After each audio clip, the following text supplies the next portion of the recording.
ఈ మాలిక సంభాషణ రూపంలో ఉంది. బయటివారు: ఓ లేత చిలక, ఇంకనూ నిద్రిస్తున్నావా? ఇదేమి ఆశ్చర్యమే! లోపలి గోపాంగన పూర్ణులైన పూబోడులారా, ఇదిగో వస్తున్నాను. బయటివారు: శీఘ్రముగా రావమ్మా. లోపలి గోపాంగన: అబ్బా, గొల్లుమన ఉలికి పడినట్లు, గొంతెత్తి చెవులు గడియపడినట్లు పిలువకండి, వస్తాలే. బయటివారు: ఓ చిన్ని చిలుక, నీవు చాలా చమత్కారంగా మాట్లాడతావు. నీ నేర్పరితనము, నీ పుల్లవిరుపు మాటలు మేమిదివరకే ఎరుగుదుములేమ్మా. లోపలి గోపాంగన: మీరే అట్టి సమర్థులమ్మా, నేనేమీ కాదులే.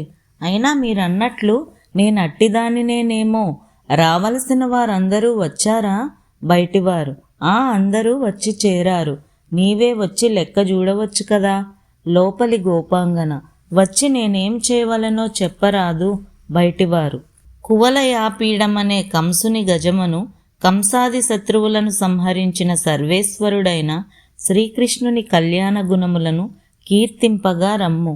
ఇట్లు చేసిన గాని మనము చేయు వ్రతము శుభప్రదముగా పూర్తి కాదు అని బయట నుంచి సమాధానం చెప్పి ఆమెను కూడా తమ గోష్ఠిలోనికి చేర్చుకున్నారు గోపికలు.